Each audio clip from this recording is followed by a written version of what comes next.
Okay, we're on. Hi, everybody. Welcome to another scintillating course session. Today's guest is Mark, good friend Mark, who wrote a great book called Enlightenment Behind the Scenes. And I like what Jed McKenna has to say about it. He says, Mark, the author, has experienced what I perceive as genuine enlightenment. I don't say that lightly. And by the way, Jed does not say that lightly. There are many authors that are close, but Mark has nailed it. He explains how it came about and what it really is. An excellent read, especially if you are in the middle of something that just doesn't quite make sense. Are you coming unglued? Then read this book. Good work, Mark. Hey, Mark, good work. Okay, so let me just give you a little background here.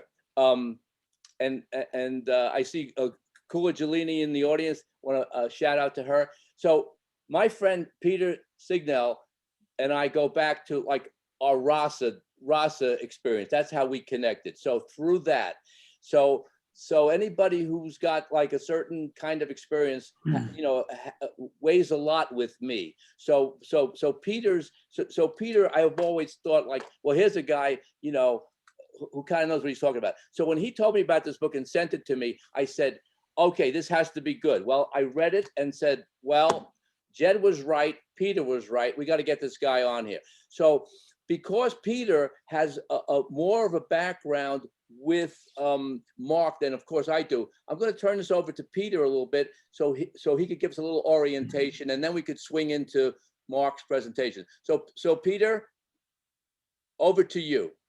Thank you, Gary. Thanks. Okay, so I think most of you won't know me very well. I've been a part of Finder's Course in 2019, I think. I'm not that active on the forum, the POK forum, but I know what's going on and I follow it somewhat. And so Mark and I, it's funny, we haven't really met face to face in real life, nor in Zoom like this until just a week or two ago. But when his book came out in 2013, I was sort of exploring and did some deep introspection, and I couldn't. There were certain things that came up that I saw in visions or whatever you want to call it, and I couldn't really. It was mysterious. It was sort of elusive, and I couldn't pinpoint what was going on. And somehow this book came in my field of attention. I can't remember how it popped up. It just came. I never heard of the author, and the experiences of this guy Mark then was so similar to my own. So it was just a shock. So I knew I had to write to him, and I did, and we became long distance friends. So he quickly became like a spiritual big brother, you could say. And so the first book came out back then, and he started sending me chapters of book 2 and book 3, and this was then in the near future to be published. But then obviously it didn't. So some years passed, and we had a lot of discussions back and forth. Like he wanted to see to check whether he was making sense at all. At least he found one person who it made sense to back then. So we became quite close, and then some years went on, and you know what it's like. Time flies, and so just recently we got in touch again, and then book 2 and book 3 is actually coming together as a whole. So I got the opportunity to read the full thing, the 3 books, and then reread and go back to the first one. So it's like a full pyramid. You need the 3 sides to appreciate the whole thing, but we need to start somewhere. So yeah, it's been really fascinating development of all this. I contacted Gary and thought maybe he could come on and talk to some people, the full thing. And so yeah, it's great. It's been it's awesome to have you here and to be a part of the whole trilogy, and I feel very much a part of it. Yeah, so it's great. So I think I'm not going to take up too much time because yeah, we have Mark here, obviously. So I also want to say welcome, Mark. Thank you, Peter. Thank you. I appreciate that. Yeah, Peter was the one that really inspired me to actually write the third book, which is the hardest book. That was the book on the triune. And like he said, I was really insecure about my ability to express it. So the fact that he was able to convey to me in a way that he really got it, that it really penetrated him, meant a lot to me and continued me to work on. But as far as today's talk, I thought the easiest way to do it would just be to take you through a walk of my spiritual story. And in that, I'll tell all the nuances.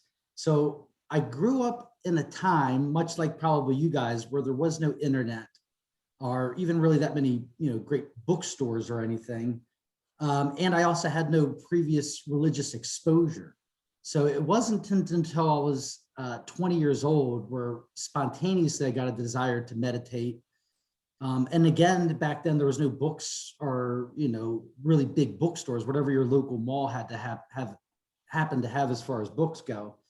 So for about 5 years, I fumbled through by myself, just learning, basic meditation. It was only 5 years later, when I was 25, that I discovered my first, what I'd call a spiritual book. That was Paramahansa Yogananda's Autobiography of a Yogi. And even though that there's really nothing in his books or his teachings that I would say stayed with me as far as a contemplative path, the reason I still think of Paramahansa Yogananda as the core, the basis of my path, is because he was the first one that showed me love and commitment and dedication. It seemed, if anything, that Paramahansa Yogananda talked about, it was just the intense love, the heart, the dedication, the commitment to go on the path in the first place. So even though, as far as practice goes, Paramahansa Yogananda was only part of my life for a year, I still think it's important to start with that because that was the basis of, like I said, the heart and the commitment to it. So anyway, after I got into Paramahansa Yogananda, I called my Eastern philosophy professor from college and told him what I was into and asked him to give me more recommendations. And he recommended two people. One was Sogyo Rinpoche, an author of Tibetan Book of Living and Dying, and also Robert Monroe. Robert Monroe is a guy who's actually came into all this accidentally through out-of-body experiences. He started to have out-of-body experiences in the 1950s when there was no books or any context for it. He thought he was going crazy, so he went to a shrink to learn it. And anyway, as he discovered this more, he started to put it into technology. His business was in the radio, so he wanted to learn how to use this other mental capability to learn how to teach people so they could be learning while they're sleeping, be learning while they're meditating. So anyway, he designed a technology called a hemisync, a binaural sound to where you hear two different sounds in your ear, and your brain creates a third beat called a binaural beat that entrains your brain to wherever these frequencies are taking you. It could be meditation, could be anything. But anyway, he worked on for this with out of body experiences. And then the government took notice because you could use this for something called remote viewing. Then the CIA got involved with them and developed a program called Stargate, to where they were basically using psychic spies. They were being trained at the Monroe Institute to be, like I said, psychic spies through something called remote viewing. But anyway, I went there just for the spiritual purposes of trying to emulate the books that he wrote, were these adventures out of his body, where he was, meeting with these other entities. But anyway, the reason I bring that up is because that kind of symbolizes the alternating phase I went through throughout my whole spiritual path, where I would spend a good chunk of my time reading something, let's say by Sugya Rinpoche. Then I'd be really drawn towards listening to the Monroe tapes, which were a practical way of experiencing, what I was learning about through philosophy. Then that would take me back to go and learn more about Tibetan Buddhism, which would inspire me to go to the Monroe Institute and go to like these week-long programs they had. Then I'd come back and get into Zen, then go back and get into things like out-of-body experiences or lucid dreaming, which would inspire me to go back into some other teaching like Dzogchen, which would inspire me to get into some type of practice like Salvia Divinorum, or any type of practice that was actually engaged. So this alternating phase continued for a couple years of getting really intense into a study of a particular philosophy and then putting it into practice, in some type of practice, until it culminated and what I called my first vision. And I'm using the word vision only because I'm really uneducated in these areas. And it's the best word that I could think of, but basically I had an experience to where I came home from the Monroe Institute. I'm sitting in my kitchen and I'm playing around with this new found frame of mind that I found. And when I was playing with this newfound frame of mind, spontaneously my sense of location popped back spontaneously about 2 feet from behind my head. So I felt like I was just beyond my head, looking at the kitchen, but instead of seeing the kitchen, there was a vision superimposed upon where the refrigerator should have been.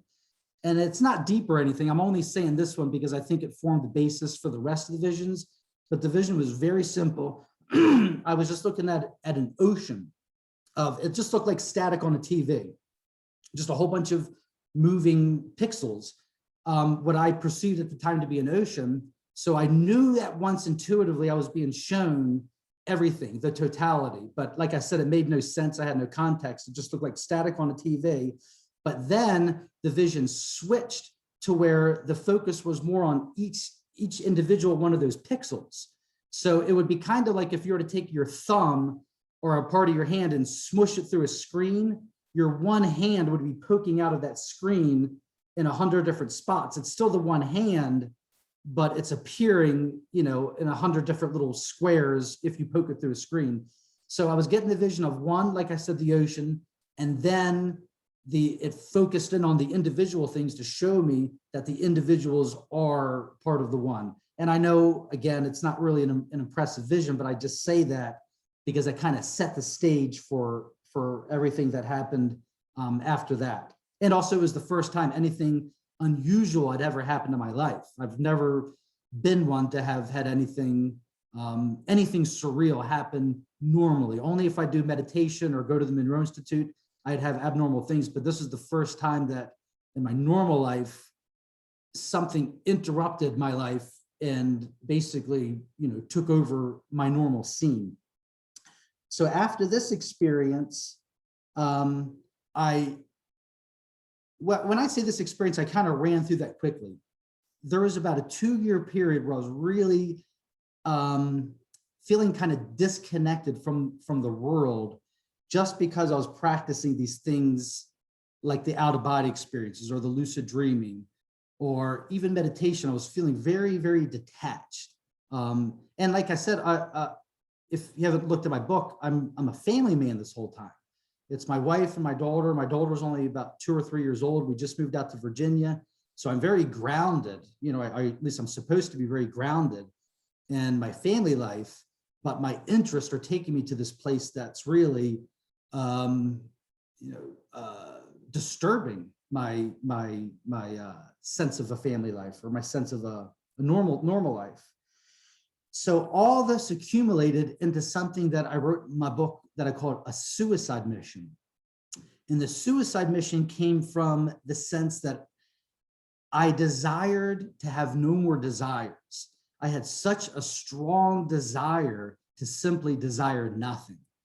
I was so sick of myself and so sick of what it meant to be a person, constantly building yourself and constantly creating yourself or defending yourself, that my greatest desire became to desire nothing. I didn't desire nothing. I had this desire, but I wanted more than anything than to desire nothing. And so I continued like this for a year, to where I just would not follow any thoughts, anytime I felt like I was building myself up, or I was affirming myself, or coming to a belief, I would just drop it and just live in this place where I wasn't building.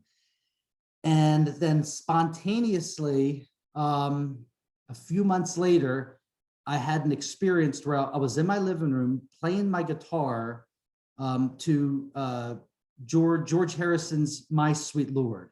And anyone that's ever heard that song or really got into it, it's a very devotional song where you're feeling swept up in the energy of devotion. So I was feeling this peak of devotion. I was just swept up in this emotion of surrender and love and just giving up, when all of a sudden I heard a voice spontaneously say, "Look behind you." So as I'm playing my guitar and singing the song, and at this peak of the song, I look behind me, but instead of seeing what we would all normally see when you look behind you, which is the world, your world creating a world behind you, this time when I looked behind me, I saw nothing. There was absolutely nothing behind me.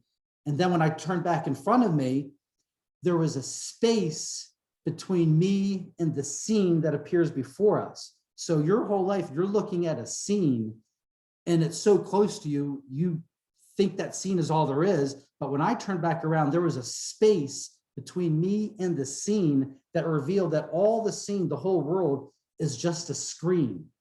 And as awareness, I was just so close to that screen my whole life that I took me to be a person inside that screen. But this new perspective of there being a space between me and the screen made me realize for the first time my whole life has been me staring at a screen. And I'm feeling this extreme ecstasy, like, oh my God, I can't believe what I'm seeing. This puts the whole world into context. I'm seeing the world on the screen. As I'm doing this, I'm writing everything down. And every time I would look behind me, I would again see that there was nothing behind me but the void. And I'd come back around and see the world clearly as a screen with, like I said, there was a gap between me and the screen. So I wrote down that whole experience. As I'm writing down the experience, I keep alternating with looking behind me and still finding nothing, and then finding the screen in front of me. After this is still, by the way, this is only 2000 or maybe 2001, when the internet was still new, and everything was pretty still new. So I had absolutely no context for this. There was nothing in history I'd ever read about it. There was nothing in books, or there had been a few times in my life where even as a child, I always suspected there was nothing behind us. As a very little kid, I always thought that the world was like Swiss cheese. Like we're just creating the world where we go. I still didn't quite see it like we're still. Oh, and that's the other thing too with this realization that we're on the screen. What comes with that is you realize that you're perfectly still. You don't move. You're just perfectly still looking at a screen. So if you want to go to the kitchen or the living room, you intend to, and your scene just changes to bring the living room in front of you, or the kitchen or whatever in front of you, but you're still the whole time. We're perfectly still. And when you intend to do something, just like when your dreams, in your dreams, you're perfectly still, but when you intend to open the refrigerator, you're going to open up the refrigerator and see what you fully expect to see. So that was really the big takeaway from that, is that we're perfectly still looking at this screen, and we just render our lives, create our lives based on what we expect to see. Okay, so after this experience, it really basically put an end to all my spiritual practices. I was so blown away by this. It was kind of like I don't want to say a deflating experience, but an experience that I needed to integrate. Let's just say that. So it's kind of like coming back from an amusement park where you really needed to integrate your experience. And so as I was integrating this, I was still confounded by the idea that we're one, but the many appears. And I was confounded by this, and this stuck with me for a long time, because I clearly saw that I was disembodied awareness up on, smushed up against the screen. But throughout my day, it would still bother me because in my brain, I still didn't cognize how the one could manifest as many. It's like I experienced it, I saw it, but it made no sense cognitively. So anyway, I won't go into that too much because that's what the third book is about. I'll save that. But basically, I really worked on something called a trianistic model of reality, where I was really, really struggling with how the one manifests as many. And I'm just going to sum it up real quick, just for time. But basically, what I realized was that all there is the one. And anybody here knows that what the one is just awareness or mind or the self, depending upon which background you come from. But all there is, the word that I used is awareness. So I saw that all there is awareness. So how would that awareness manifest as the many? And what I found was it's not even intentional. It's not even like the one decided to manifest as many. It had no choice. It's the nature of the one to spontaneously manifest as many because of the nature of what the one is.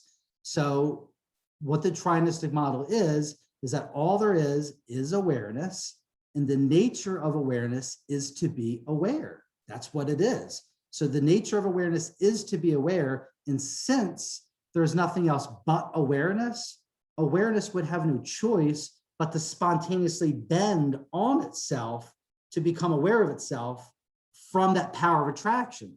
Because you have to think about what awareness is. Awareness is a sense of being conscious of something. So that tension of awareness is going to draw itself to itself. And basically that bending gives awareness something to be aware of, which is itself. So basically you have awareness of something, but the of is really irrelevant because the only thing it's aware of is itself. But the key here is the word as. So when awareness becomes aware of itself, it becomes aware of itself as another. So everything that you're looking at is actually awareness as the computer, the toy, the car, the chipmunks or whatever, but it's always awareness appearing as. So again, I'll take this up in the question and answer if anybody wants to hear more about it, but it's really documented in the book 3.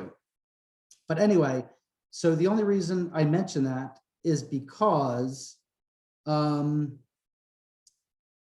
you know what? I forgot to show you guys illustrations all the way. I got so caught up in my conversation. I was supposed to be showing you illustrations, but for nobody. So let me go out of this real quick. Let me go back up to my, when I saw behind me. And I go back to the share screen. And let me pull this up real quick. All right. Okay. So how do I change the view? Speaker view. Okay, let me change this to a speaker view. So when I saw behind me, this is the picture that I created for my for my illustration in the book. There we go. Okay. So as you can see, everything is appearing directly in front of me and there's nothing absolutely behind you. For the second book, I actually created a side shot of this. The second book is called Being While Knowing That You're Not. And I created a side shot of that same perspective. So I'll bring that up here for you guys so you can see it here too. All right. So this one, and share screen. Okay. So this one is kind of a side shot of what I mean to say where there's nothing behind you in the world appearing in front of you. This is what it's like for everybody all the time. And by the way, this is also what it's like if you're ever having an out-of-body experience, a dream, a death, a bardo experience. It's always the same thing where there's content in front of you, form in front of you, and the unmanifest behind you. That's the only way it could be. The manifest is always in front of you and there's nothing behind you. All right, so anyway, so that's that. So then I get to the triune. So as I was saying with the triune, when I showed you that picture of the triune, it looked like two different things. It looked like there was something behind you and it looked like there was something in front of you. But what I had drawn here for instructional purposes is to show you how the one manifests as the many. Okay, so if you look at, can anybody see the leaf pick, the two leaves? Okay, good, all right. So if you look at the leaf pick on the right, you're gonna see two sides. And it's just like the picture of the 360 degree where we saw that there was something behind us and there was something in front of us. So what you're wondering is, how does the one manifest as the many? Because I'm clearly showing you two things. There's a void behind us, and there's a manifest in front of us. Those are two. So you're saying, how is a 2, 1? That's why I created this picture. The second leaf, the bended leaf, is actually 1. It's just the leaf, but because of that bend, it creates an appearance of a shadow, which makes it appear that the leaf is 2, but in reality, it's just 1. So the important thing here is the bending. So when we go back to my picture of the 360 degree thing where I had the void behind me and the world in front of me, the important thing to realize is that you are the bend in the middle. You are that little crease in the middle. What you consider to be Peter or Gary is really just that crease. Gary, Peter, that crease creates the world, the shadow, the duality from that bending. But in reality, all there is the leaf on the left, which is just awareness. So from the leaf becoming aware of itself, that is the bending. That is the active aspect of awareness. And the result of the active aspect of awareness is going to be awareness turned on itself, which is what we call consciousness. And that is the appearance of the world. That's the appearance of something. So, okay, so that's basically, oh, another one also I won't bother to bring up because everybody could picture it, is the classic light prism, where you have the light coming into the prism and then on the other side, it comes out as rainbow. That's the other analogy that I use, to where all we are is light, but because of us, we're the bending aspect, the aspect of the seemingly person. That is what creates the color spectrum in front of us. So the world that we're looking at is the many, but it's really the light being refracted from us as conscious beings. So anyway, so now I want to get to, because I know I've probably taken up way too much time, I want to get to the end of the actual experience.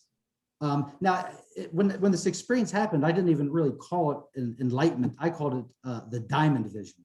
So real quick, I'm going to bring that picture up real quick. So when I talk about that, you guys can see that. So, okay. So as I am talking, as I'm going through my life with my wife and my family, there we go. All right.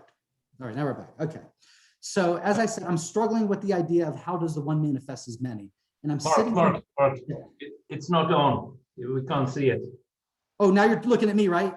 Yeah. Okay, that's where I want it to be. I'll come back. Okay, sorry. No, I just wanted to have it ready. Thank you, Peter. I Okay, appreciate cool. it.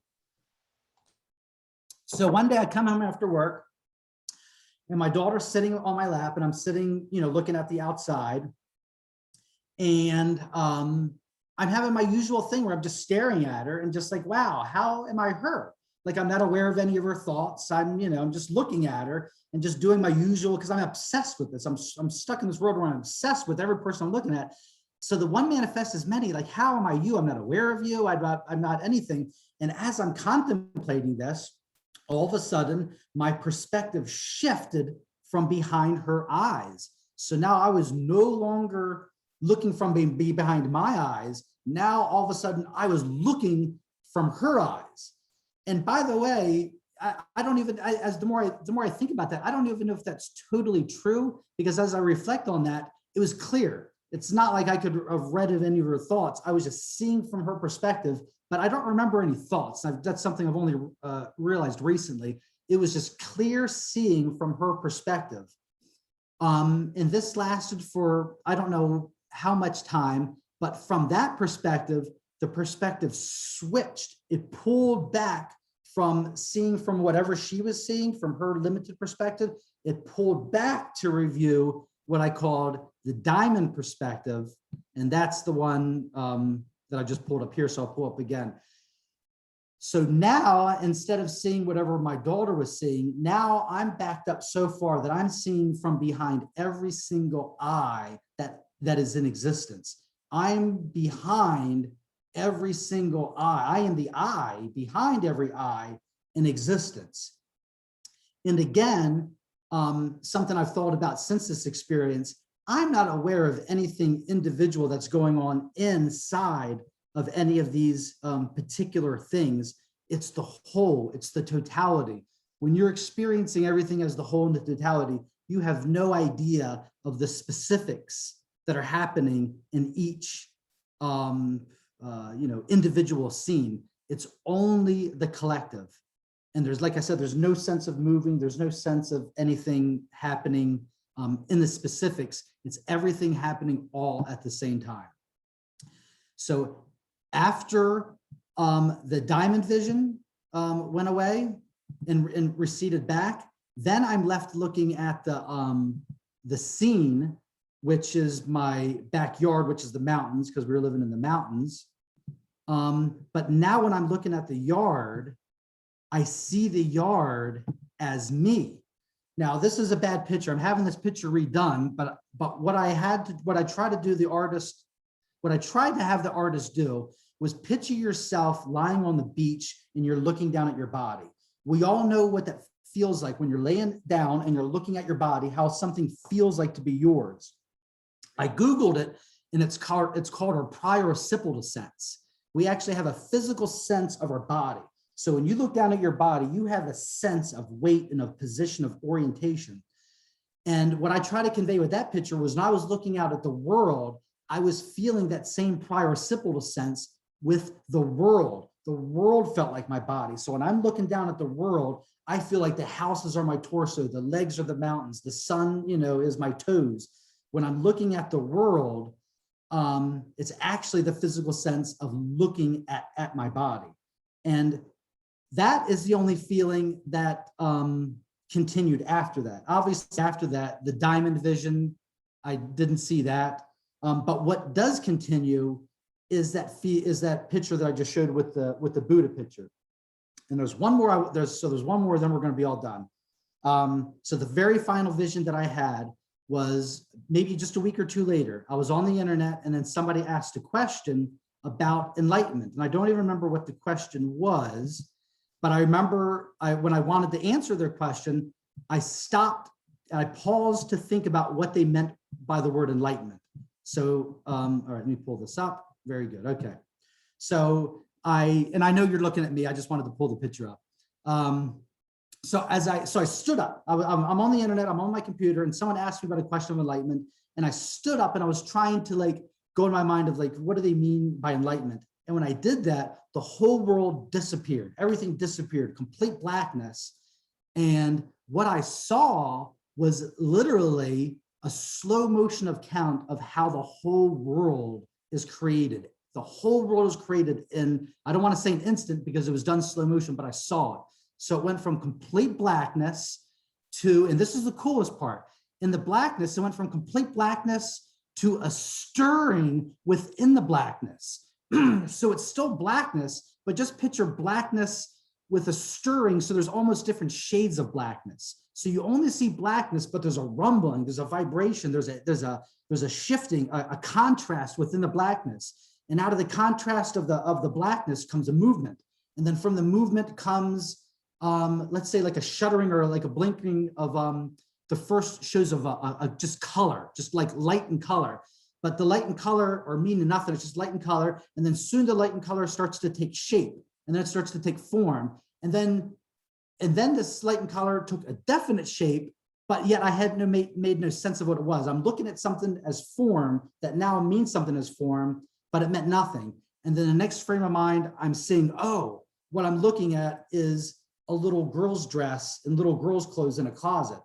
And then the next frame of mind is, oh, little girl's clothes, that reminds me, that's my daughter, and I'm a person in a room, and I was just having this experience to where things blacked out. And then all of a sudden I just, went through this whole thing. And then when I came back to it, the world that I was seeing, the closet with the little girl's clothes, was extended from me, that it looked like Well, here you go. I'll show it in the picture. So this is the picture that I drew, by that experience. So basically what this last vision showed me was how the world's created. So it all starts out with just awareness. So if you look at it as awareness, it's just like a piece of string. The string or the awareness is going to bend on itself due to the power of attraction to itself. And then when it does, the result of that is going to be awareness of awareness, or this closed loop that we call our lives. So our life is really just this closed loop of awareness that's closed in on itself. And the world that we're seeing is just a result of that bent awareness. So before I end, the final thing I want to do is so keep those pictures in mind. And just now, just like a couple of weeks ago, I discovered a picture on NASA, where if you look on NASA, they talk about what the 3 possible shapes of the universe are. And the possible, and here's the possible shapes that NASA decided are the shapes of the universe. They say there's 3 possible shapes. There's flat, which is just a flat, the string itself. Then it doesn't say it here, but on NASA calls it spherical, a bending. So that open one they show is really bending. So there's 3 shapes. There's flat, then there's the bending, and then there's the closed, which is the spherical. And what I'm saying is, I don't think what NASA realizes is it's all 3 shapes at the same time. And that's why they can't figure it out, because it's all 3 at the same time simultaneously. So that's it. Thank you for letting me go over, because I know I probably went way over. Thank you. Hey, that was great, Mark. Awesome. And that was terrific. That was a blast. Really a blast. Literally. But before we get to the Q&A, and we'll go to that, I think there's a question Lori had, and a thing. I just want to say one thing that really like strikes me. Okay, Yes. I know that your experience was all spontaneous. Yeah. It happened to you spontaneously. You weren't like trying to dredge up something that you read in a book. Okay, so now your experience totally spontaneously here in 2001, whenever it was, Yeah. is in perfect alignment with something we came across recently, Michael Hoppe and I, in studying this non-dual Shaiva Tantrism that we're involved in, and goes back to thousands of years, a 1,000-year tradition. And in the Shiva Sutras, the very first thing that pops out is in the #1 Shiva Sutra is awareness or consciousness, same thing. Awareness is myself, and everything I perceive is my body. That's just what you were saying. Oh, Just what you were saying. I've never heard that. I've Yes. never heard that. No, I know you didn't know that. That's what I'm saying. That's why it's so great, because what your spontaneous experience has been documented. Yes. I'm sure not only in the Shiva Sutras and who knows whatever else. It's like awareness is, and the world is the body. So anyway, that was so great. That blew me away.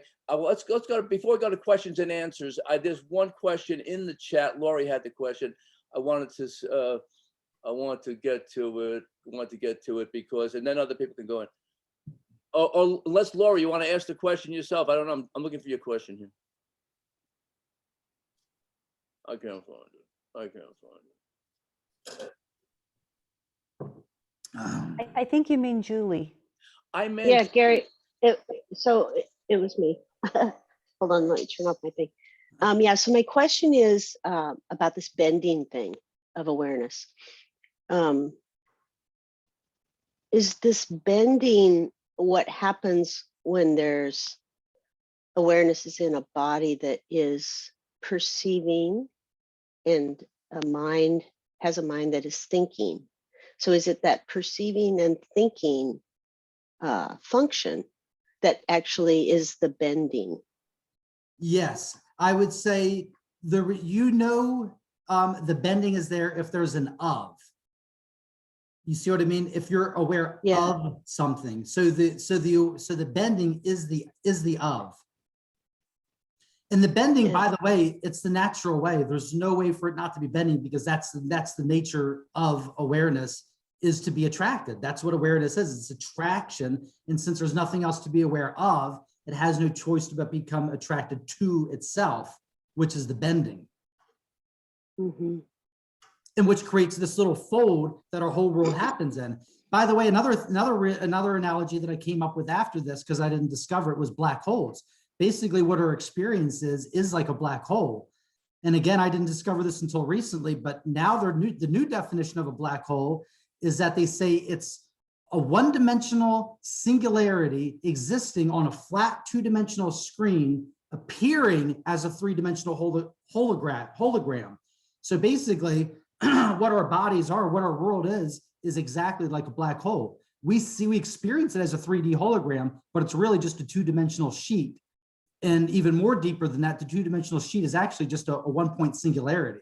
So I just discovered this recently, but if I would have known that, I would have written that into the first book of that last picture, that we are basically miniature black holes. In your world, your private little world is your own little black hole.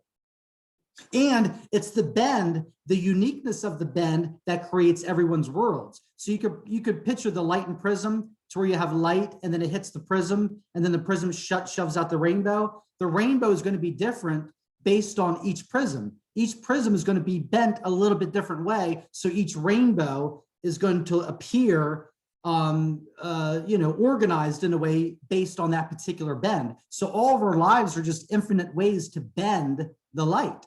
And that's what nature is. It's infinite permutations to see every single possibility. I'm a possibility, you're a possibility. We're literally just endless possibilities of what happens, the endless possibilities of how you could bend the light, and our lives are the resultant, rainbow. Did I answer your question? Yeah, that was great. Thank you. You're very welcome.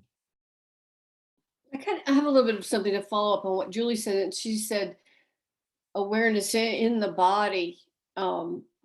So how it's experienced here is not like that. It's like it's everywhere. Like there's a swimming in it sort of feeling. Well, And- I think that's what Gary was talking about when he said that the world is your body. Yeah, you're swimming in your body. So when you're looking out at the world, you're looking at awareness. So I would say that's the same thing. You're swimming in your body. Go ahead. I'm sorry. Well, the body is the world. I mean, the body, the world, it's all the same thing. Yeah, interesting. Very interesting. I love your enthusiasm and the fact that somehow words are being able to flow through you. I don't know that it's a mind that's doing that, or maybe it does feel like that, but so words don't come that easily to everybody, and it's wonderful that you're able to somehow be a conduit for that. Well, I appreciate that. And it wasn't easy. Like I said, all these experiences happened in 2001. So it really took 20 years for me to be able to talk about it like this. And you'll see in book 2, I go through a lot of difficulties, a lot of hardship, a lot of payment for this. So you're right, it is very difficult, but it didn't come easy. I won't say that. Hey, Mark, I think this is a good point to bring out before somebody has the next question, and George will be next. But you're bringing out a good point, because you had this experience, right, in 2001. It's taken you 20 years to assimilate it to a point where you feel free to communicate it, and the words are flowing, as Lisa pointed out. This is in such contrast, but so many people have a remarkable experience, okay, an enlightening experience, or whatever you want to call it, and now they're out jabbering about it 2 seconds later, and putting their shingles up and being teaching all this stuff. I think yours is a more classic, more a more authentic experience, because like in back in the day, somebody had an enlightenment experience, let's say in the Zen tradition, they say, okay, very good, now go off to the woods for 14 years and kind of assimilate, just what you did. So this is in contrast with now everybody's they're enlightened already, and now they're teachers. So I just wanted to point it out, because to me, you are the genuine article. I'm much more skeptical when people say, oh, I'm awake, I enlightened, and now I want to teach and preach and do all my thing. George, you're on. Yeah, amazing. One of the things that I did was I went to your YouTube channel, Mark, where you read the books chapter by chapter, and having the person who wrote this, who had the personal experiences, tell the story and get some more detail in it, and just the personal approach or the personal experience, which you communicated today very, very clearly. And one of the, and as Lisa said, one of the hardest things to do is to describe this stuff. How do you communicate these concepts, which are, you know, impossible? They're personal, but in some manner, maybe universal. There's some sense of what you're talking about is, you know, we've experienced at some level. And I loved your graphic conversion of the void coming into some appearance.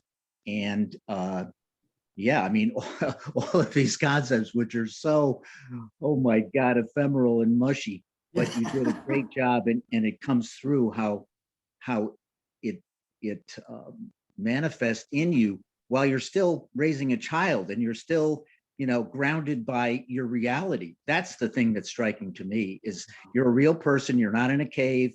You're having your life.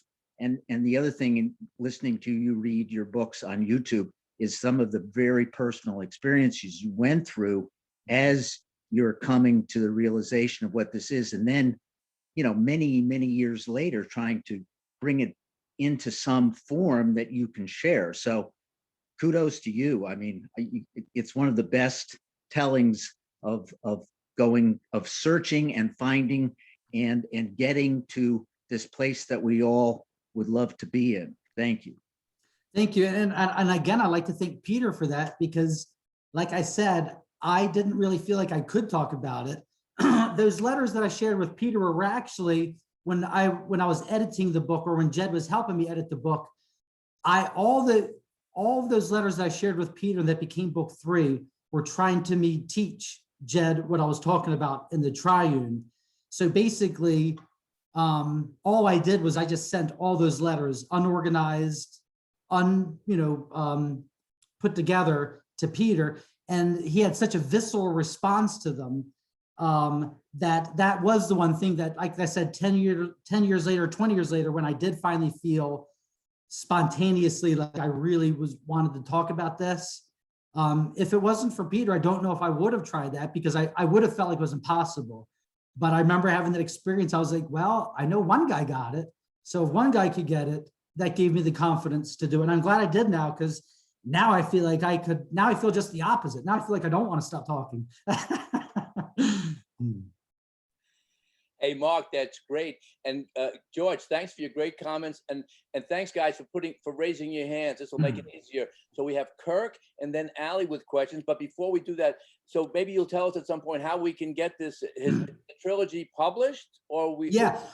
Okay. Book 2 just got published. So book 1 and 2 you could get.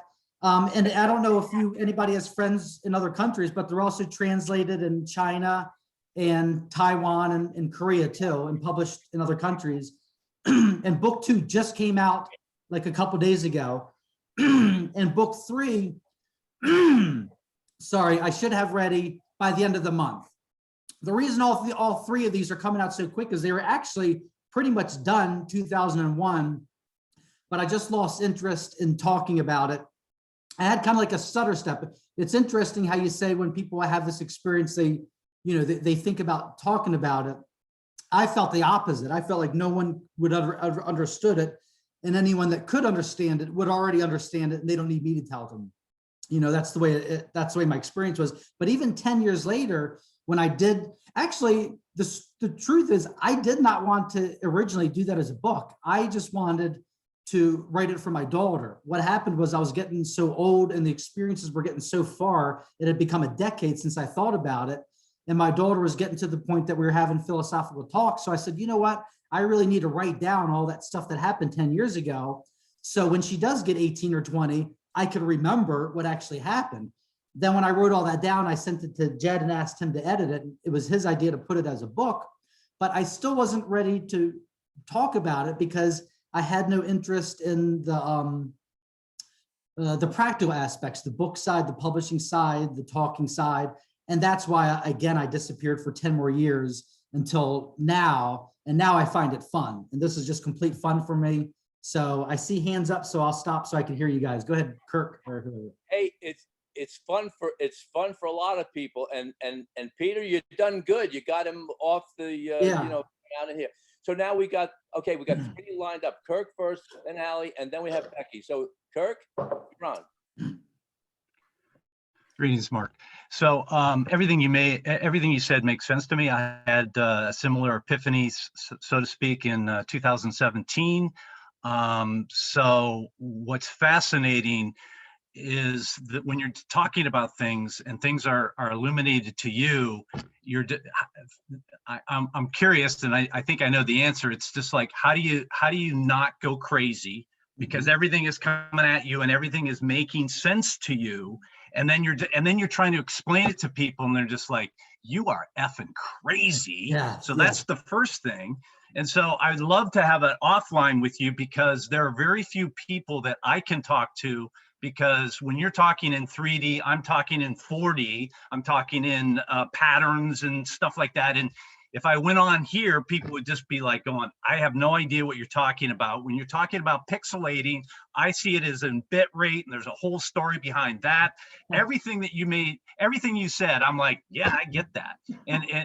But my take's a little bit different in that it's 4D versus 3D versus patterning versus color versus all those kind of things. So I'd love to have an offline with you, because I want to validate some of my things. Because the other thing is, when you know all this shit, I'm like, well, I could tell people, but it's my experience and I'm not sure that's going to resonate with other people. And just within this community, people come to one, and then it's this whole thing of how do you duplicate out of one. So you were talking about that, and there's just all this stuff. I'm like, I know. So I'd really like to communicate offline, because it's more of a discussion of mirror image, bit rate, things that you may have identified. And I've not read any of your books, and I haven't.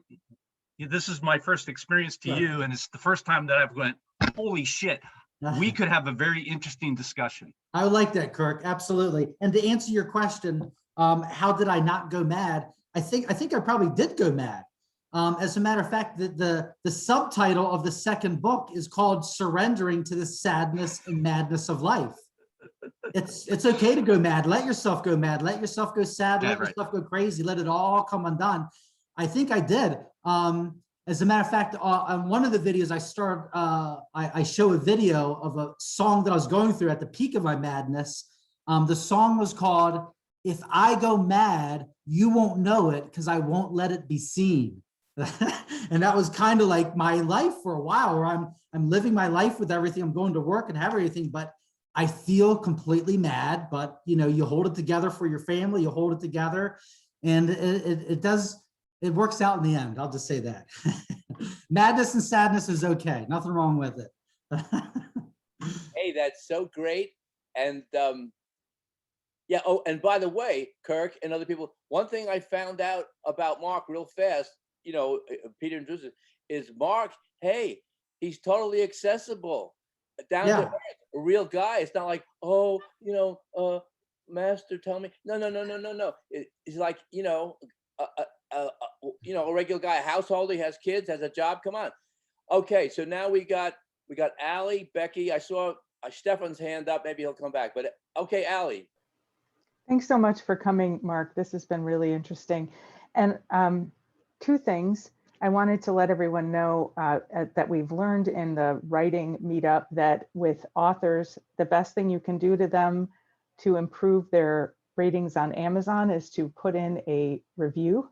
So since we're all people who are major, probably target markets for, spiritual sounding books, if we do reviews of Mark's book, it's likely to, become very easily searchable and all that other stuff. So throw it out there. I just checked on Amazon. It's there. So Mark, I think this is fascinating, and it's really obvious that from Peter and Gary that what you're saying is really important. But the question I had is, it's sort of a clarification question. I mean, the word triune has been used by other authors. I cannot remember his name. He's also a Grand Ole Opry. Lisa, the Grand Ole Opry guy. Mike Snyder.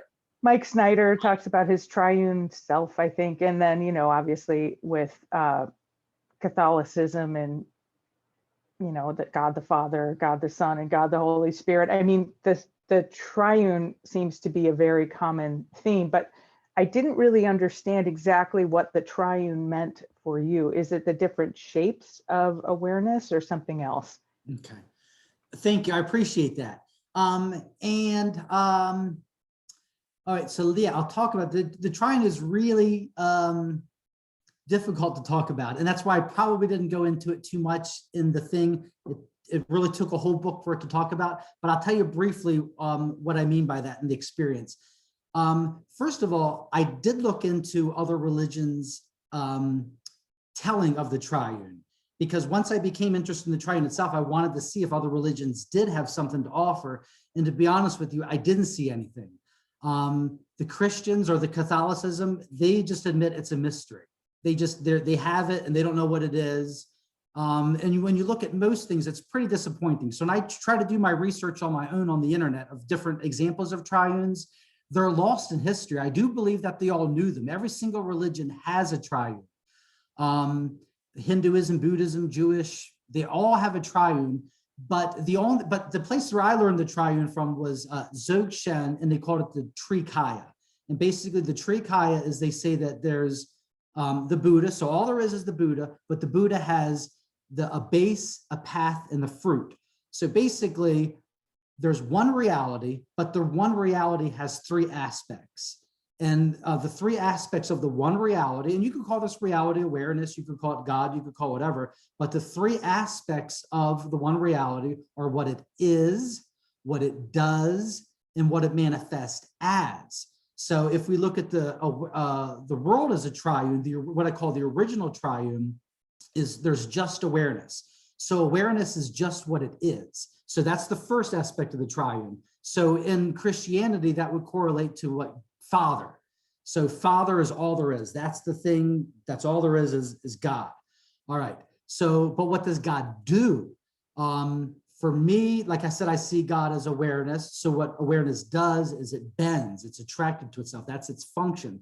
And the result of that bending is duality, an appearance of two. Because when awareness bends on itself, it creates the appearance of two. So the third thing would be the fruit. So you have the base, what it is, the path of what it does, and the fruit is its result. So like I said, if we use awareness as the base, path, and fruit of the triune, awareness would be what it is, the bending is what it does, and awareness of awareness, which is what we call consciousness, that's the fruit. So I look at us all as a living triune. And I want to give you one more example of how you're living the triune right now. All of us are living as the triune right now. So right now, if you look out, like as we're all doing, you're going to notice behind you, your experience is the unmanifest. Behind you is the unmanifest. You don't have to look. You just know behind you is unmanifest. And then in front of you is the manifest. That is the fruit. So behind you is what it is. What in front of you is the result. What you are, you're the bending part. You're the active part that takes the unmanifest and converts it into manifest. So when I see the triune, I see it as a continuum, as a seamless whole, and you're experiencing the seamless whole right now, and you have been your whole life, where you are all at once, the unmanifest, you're nothing, you're something, and you're everything all at one time. That's how I experience the triune. Thank you. Thank you, Jane. Okay, so now, I just have to add one thing. Go ahead. You don't have to worry about it being too complicated. Everyone here gets that. I really. appreciate that. Don't Thank worry you. about it. Thank you. yeah, it's a good audience because, and we spoke about this, right? I said to Mark, I said, listen, Mark, you know, this is a pretty hip audience because we've had speakers come in and like kind of talk down like we're all newbies. No. So Mark is very aware of where collective we're at. And so Becky, you're on. Thank you. Yeah, Mark, thank you so much for this conversation. I'm having a blast, like I think everyone here. And like Ali said in the chat, like Ali mentioned the Headless Way. I don't know if you're familiar with it. Yes, Yeah. absolutely, yes. Okay, so a lot of us resonate very deeply with that. And more recently with the tantric yoga that Gary mentioned before. And they both helped me with that question about, what did consciousness do that for? Yeah, it has no choice. It has no choice. It's the nature of it. There was no choice ever made. It And cannot be. you brought it further. Like, I feel like, yeah, like we don't choose everything we do. Yeah. I don't choose to get hungry. Exactly. It's just like, I just feel like what you've done, like what's being experienced here is you've taken Headless Way and you've taken the Tantra. I know you didn't do this. Yeah. But the way like it's come together for me, it's like it's come together and kind of rising up with everything else we've done in this community. Oh, God. And, many of us did not have the hard time you had Mhm. because we came to see these things while we were in community.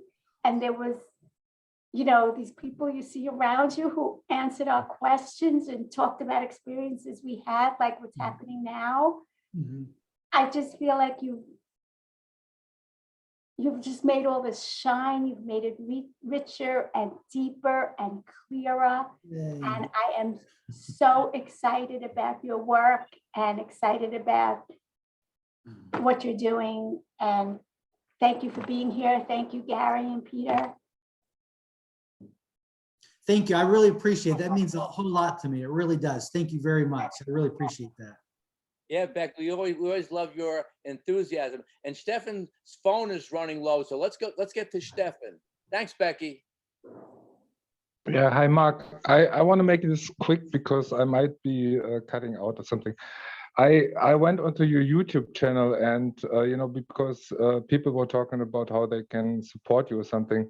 And I noticed that there are, quite a few views on some of your videos where you're reading your content, right? So, and the algorithm works, if people, are interested in, your topics and what you have to say, just going onto YouTube, searching your names with related terms and actually watching your videos to increase the organic page views would definitely help to spread your content, if you don't have the money to buy all the books or something, that's would be my recommendation. What exactly was the recommendation? I want to write that down, but I wasn't sure what Well, you recommended. I can send you an email. Thank you, because I don't know various- anything about algorithms or YouTube. Yeah, I just put it up there, but please. It's very story based and it's in the relative world, but in order to spread the message, you have to kind of resort sometimes to mundane marketing tactics, and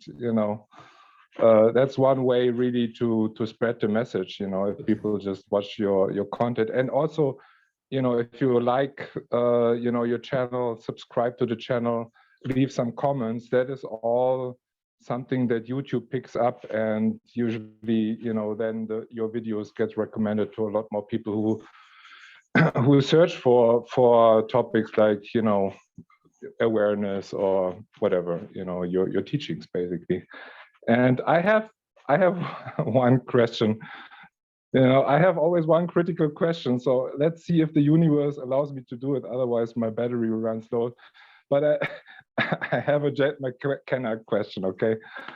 So because he is this elusive figure and everybody is interested in it, so I mean, I don't know how you got in contact with him, but if you don't mind talking, I mean, if you don't want, I can totally understand it. But it's it had the Jet McKenna teaching had quite a bit of impact in the on this community. So I think everybody is kind of curious to have, I don't know, any story to share, maybe related to your experience, or how he was kind of maybe a catalyst for some of the stuff that you experienced, something. So I don't know. Yeah, no, that's fine. I feel like disappointing when it ever comes up, because the truth is I never read anything by Jed or knew anything of Jed. I still was, as a matter of fact, just last week, I was asking Peter and Gary what exactly he teaches, because I don't even really know what he teaches. Well, Um, nobody in this community really knows, but everybody likes Yeah, just to a talk personality. about They like his personality, it seems like, in the way he's Yeah, a writer. yeah, absolutely. Yeah, some Well- resonate with him. Yeah. Well, Sorry. what happened was, as I was telling you earlier, in 2011 and 12, when I was deciding to write down these experiences for my daughter, I was at a spiritual bookstore, and it had been 10 years since I read books, because I don't know if I mentioned it, but after 2001, I stopped reading. I haven't read anything or participated in anything spiritually since 2001. So in 2011, I went to a bookstore, and by the way, back when I was reading in 2001, there were no books by, white Westerners. Everything that I was reading were, Tibetan people, Indian people, Asian. So I had no experience with white Westerners writing books. Anyway, I went to the bookstore and I found Chuck Hillig's book and Jed McKenna's book, and they looked accessible. I was like, wow, there's two normal names. There's a Jed, there's a Chuck. So I actually just contacted them because I knew they were writers of non-duality, just to see if they could help me with the editing part. And I read Jed's book just because it wasn't a normal book. It was just a story. And like I said, I'd grown non-accustomed to reading books for 10 years, but his book was just like a story, so it was an easy read. So really, Yeah, I love story. Sometimes in this community, I have to tell you, there's a little bit of reluctance about stories, because everybody thinks it's just a story, and I think it's a useful technique. But I personally, I really like interesting stories. Absolutely. Because yeah. It kind of teaches us a lot, and people can relate to it, and one question I have to ask, because you mentioned that you kind of wrote the books like 10 years ago. So now that you published it, how do you experience, if the books were basically in your mind already done, and then you had that period where you didn't really want to talk about it, now that you read it, do you perceive it differently, kind of, or is it still basically the same for you? No, it's definitely different. When I go back and look at it now, to be honest with you, part of the reason why I didn't release the books until now is because it was an embarrassment. I was really embarrassed by my books. So I wrote the books, let's say in 2001. In 2010 is when I published the first one, and I actually wrote the next two. But I didn't release them because the second one, I felt like it was an embarrassment. I felt like all I was doing was bragging and just self-congratulatory, just celebrating. It felt very celebrational and self-congratulatory. That's why I couldn't stomach to release it. I was embarrassed by it. It was only when I had 10 years of experiences that put those experiences into context that I could tell a story, because I didn't want to tell a story of just wonderful things happening. But then when really awful things happened, I felt like now this is a story that I could share. I have to interrupt you, because I love that you use the word context, because that's another word that for some people is a no-no. And to me, it's so important, to know the context, to be understood or something. Not everybody is in the position to hear whatever you have to say, right? Even yourself, kind of. Yeah. What was the no word though? I missed that. What was the context? The context. Don't use context. okay. Gotcha. Yeah, okay. context. That and I really love that. Thank that you you. mentioned it. Thank you, Steph. Thank you.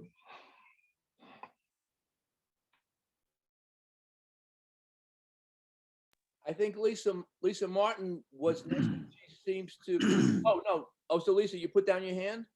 Well, I was going to ask about Jed McKenna too, just because he's sort of, and I don't know if you ever really get around to saying that, but some people think he's not even a real person. Some people think there's a couple of people that are really him and so forth. I mean, dispel our confusion if you have any knowledge? Well, I mean, I definitely think it's one person. Actually, I know he had his name when he was doing the editing for my book. His name showed up there. I forget what it is now, but there was a few, maybe 10 years ago when I first moved to Florida, there was a group of people hunting him down, and they contacted me. And at the time, I told them what the name was that showed up on my computer. I forget what it was. I don't remember, but but it's on my computer. I remember what the name was. And by the way, and they know who it was. It was a guy who had a history in Canada. I think he's from Canada. They know his name. I don't remember, but it is known. And so I do think it's just a person that wrote books based on his experiences. But like I said, when I was having my relationship with him, I didn't really know what his teachings were or anything.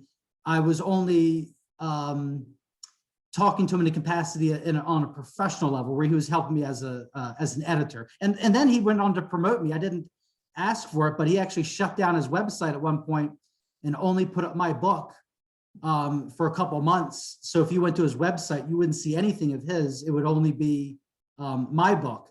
So I'm extremely grateful to him, because if it wasn't for him, nobody would have ever heard of my book, because I've never done one bit of promotion or marketing ever. So the only reason anybody knows anything is because of what he's done. So I'm very grateful. But like I said, I feel a little embarrassed talking about him because I don't really know anything about him as a teacher like you guys do. I just know him as somebody, as an editor that was helping me put together my books. But I mean, I could tell you that, he's a very personable guy. I found him actually as more like a father figure. He was really helping me with my writing, and we bonded on the dogs. He also had a pug, or a bug, which is a cross between a Boston Terrier and a pug, that he had exactly like mine. So he had a girlfriend at the time. We'd swap stories about our pugs. So our relationship was really more personal. And like I said, I kind of looked at him as a father figure, someone that was helping me, navigate this writing thing. But I really don't know him as a teacher. So that's why I feel kind of inadequate talking to people that know him as a teacher, because I feel like you know more about him than I do. Well, thank you. I don't know that any of us know anything about him, really. But to answer your question, I do believe he's one person, a heartfelt, sincere guy, probably more caring and loving than he likes to believe, or likes to lead on, more sensitive than he likes to lead on. That comes through in his books. That comes through in his books. If you, It does good. I'm glad it does. He talks about this, being so aloof to everything, but you can tell he does care about people and that sort of thing. Anyway, thanks a lot. That's interesting to know. Just kind of a little side note to the whole conversation, which I'm finding very interesting, and grateful that whatever it is that's moving through you is able to speak clearly, and really, kind of the idea of trying to figure things out fell away here some time ago, but other people that have somehow get insight, and like you have this bending around on itself thing, that I just love that. I'm glad. Many teachers use the wording, look at what's looking, or see what's seeing, as a way to try to get you to refer back to see it. And although that was quite effective with me, I don't know that it always helps people. But this bending around on itself in order to sort of create manifestation. I love this. It's a concept, but it's still quite lovely here. Yeah, and you reminded me. Go ahead, Gary. I'll remember my thought. No. What I'm going to say is peripheral. Let's hear what you have to say. Okay. Yeah. Speaking to that, I think, and something I didn't get to, which I'm glad you brought up now, so I can get to it, is practically speaking, from a practical standpoint. I think what is more important in the bending is something that I wrote about in the first book called a backing up practice. And that's something still 20 years, I still find relevant. And I'll explain that and how it came about spontaneously, where I'm on the treadmill and I'm meditating, and I start to notice, let's say, whatever thoughts I'm having, they're in front of me. And then let's say I have a reaction to those thoughts, I'm seeing that as in front of me. So basically, what the backing up exercise is to notice that every single thought that you have, every feeling that you have, even the sense of identifying, anything that you could experience is in front of you. So all you do is you just back up to notice that this experience is happening in front of you. So then you just keep backing up to notice even that is in front of me. Even the feeling of noticing this is in front of me. Even the feeling of identifying this or not identifying this is in front of me. Everything is always in front of you, whether it's resisting, whether it's thinking, whatever is happening, it's always in front of you. So if you just always remind yourself, you're back here, witness, you're the space taking in this. So you're the space for your thoughts, you're the space for identifying, you're the space for the negativity, but all the time you're backing up and to realize I'm just the capacity for this content. And the content, it doesn't matter whether it's color, shapes, feelings, sadness, madness, anger, identifying, all those things are just content. They're content that's happening in you as space. So for me, the most important practice is just to always take your place as the space and witnessing everything that's always right in front of you. And it may sound like a small point, but it's huge because you could always back up and see that put everything into context. By putting everything into context, you're seeing that everything is always inside of you. There's no inside or outside. There's no you back here and outside. There's just this. And like I said, by reminding yourself that you're backed up, you could experience that at any time. And I mentioned that because I think that's more practical than the bending. The bending is, like you said, more of a construct. It's something that it's basically theoretical. It's something that's only theoretical. Practically speaking, practice is more like the backing up and noticing you're the space, or more practical. The bending thing is really just something that you could go through your whole life and never even realize, and it wouldn't matter. That's strictly something I needed to go through. Like I said, I had a fetish. I had a very particular thing that I was stuck on, was how, the thing of how. Not everybody has to go through that. Some people like, I don't care how. But for me, I was obsessed with the how. Things are one and there's many how. And it didn't do good. It didn't satisfy me for the message just to say the one manifests as many and that's it. I needed to know how. So that bending thing was probably just for me. And somehow, having that incredible earnestness within your body mind complex to figure it out, help bring forth this stuff. That's why the comment that was made earlier about swimming, you're swimming in it, is that everything is there. Everything is in front of you. There is no here and there. It's all here. It's all this. And Atmananda Krishna Menon actually alluded to a very similar thing that you're mentioning in one of his teachings about, you have to look through me, meaning this, the ultimate, in order to see everything. And so, he phrases it a little bit differently, but you're basically saying the same thing. It's quite lovely. I'm enjoying listening to you. Thank you. Thank you, Lisa. I really appreciate that. Thank you very much. So before we get to David's question, I just want to throw out a few remarks because it struck me. So Mark, you say the bending thing may have been just for you to get your, but it's intriguing me, and I need to look into that, because this is the first time I've heard. We've heard a lot of stuff, but the bending, awareness bending to itself, that I want to really see if I can get grok or get what that's about. The other thing I want to say, it's a little sidebar on Jed McKenna. All this speculation, who's Jed? Does it really just all stuff? I said, whoever this guy, I'm from New York. I grew up in New York. I know New York. I said, whoever this guy is, because after reading the trilogy, I forget which particular book, I said, this guy, whoever he is, he really knows New York. It's not from reading books. He has whoever this guy is, I don't care if he's from Canada or wherever, he has an intimate knowledge of New York, because only a New Yorker would know certain things that he has put in his book. You don't get this from other places. So I've always been intrigued by him, but to me, it doesn't matter who he is, because I just don't care. But this New York thing, it totally intrigued me. And Long Island, this guy knows this the area, New York and Long Island, very, very, very well. David, what's your question? Go ahead. Yeah, Mark, I wanted to say thanks very much for being here and sharing all this awesome stuff. So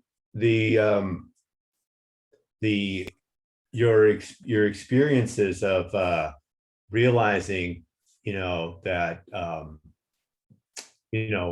there's a screen and you are the awareness behind the appearance and these things that you're talking about. That was the process of realizing that your awakening, or did your awakening actually begin to start before you had these realizations of and these visions? Well, okay, I'm glad that you brought that up, because let's take the term awakening. I just from after writing the book, I realized the term, probably means a lot different things to different people. For me, the term awakening is just seeing who you are, waking up to see whoever you are, seeing your true nature. So to answer your question based on that, I'd say no. I'd say really the minute you start to meditate, you're already starting to discover your true nature. So I'd say I began the path when I was 20, just meditating and knowing silence. Really, I think just the more you get to know silence, the more you get to know stillness, you're getting to know the only part that's going to survive your death. When you die, all the moving parts go away. The only part that stays is the still part. So for me, going back to your question of, do I think the bending was at the beginning of it? I'd say no. I'd say anybody actively involved in meditation or any type of stillness, they're flirting with it already. Just by flirting with stillness and silence, you were already on the path. Well, I 100% agree that it's a process, and as soon as you start, you're on it. But having these visions was a huge breakthrough for sure. Yes. And were there any other massive breakthroughs before you started having these kind of visions? Yeah, absolutely. I'd say, yeah. As a matter of fact, I'll tell you the biggest one. I didn't write about it in the book, but I had two huge ones that, that I'll never forget to this day. The very first non-ordinary experience I had was I was reading a Zen book. It was called Dropping Ashes on the Buddha by Song San. And it was just one paragraph that made my world drop away. It was my first experience, I guess, of the void, of the world disappearing. I don't remember the full paragraph, but basically it went something like, it's all written in Zen speak, kind of half poetry, half koan, half, just beautiful speaking. But the passage said something like, deep in the mountains, a temple bell is struck. It reverberates through the air.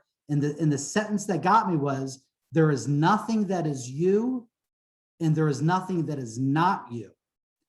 And just hearing those words, and by the way, when I read Zen, it's always kind of a half meditation, half reading, where I'll read a paragraph and meditate. And when I read those words, there is nothing that is you, and there is nothing that is not you, that was the first time I ever experienced the world just dropping away. And everything just disappeared, and I was left in the void, and I was scared to death. I panicked. Like I said, I'd meditated, I was used to silence, I was used to stillness, but when I read that line, there is nothing that is you, there is nothing that is not you, I stopped, that penetrated, and the world disappeared, and I freaked out. I panicked when the world disappeared, and I clamored back for the world and tried to come back and try to bring myself back, and said, whoa, what was that? And so I had another experience, I don't know how many months later, this is going way back. And I was having another experience when I was meditating, and I felt myself starting to get swept up and like started to disappear. And I knew I needed to surrender, because I knew that I chickened out before. And so I thought about something that I trusted in. And like I said, I had no religious background. The word God doesn't really mean anything to me, but the word Buddha nature did, just because I was reading a lot of Buddhist books, and the word Buddha nature was vague enough for me to identify with. I could identify with Buddha nature. So as I'm in this meditation, starting to feel myself slip and disappear, I just started to repeat to myself and I started to feel, I trust in Buddha nature, I trust in Buddha nature, I trust in Buddha nature.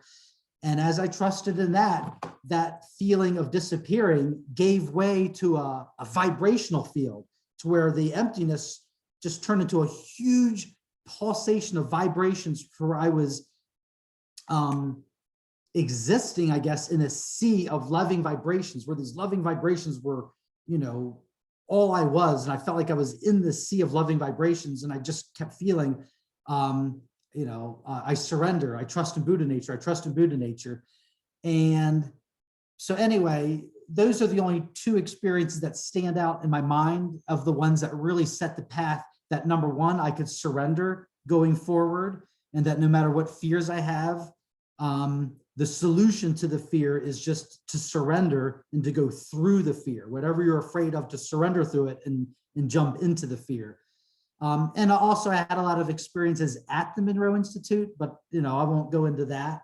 But those are the two ones that stand out in terms of big experiences that happened before all of this. That was pretty much at the beginning, 1997, 1998.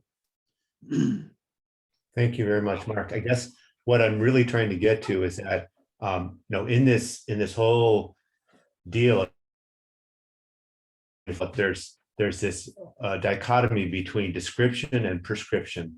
And so you're talking about these visions that you had, but it doesn't seem to me like you're trying to get other people to have these visions. No, words, definitely not. Definitely not. I'm much more interested, I'm extremely interested in the visions and what they relate and how they can help people understand. Like, I think it was Kirk found tremendous connection already with them.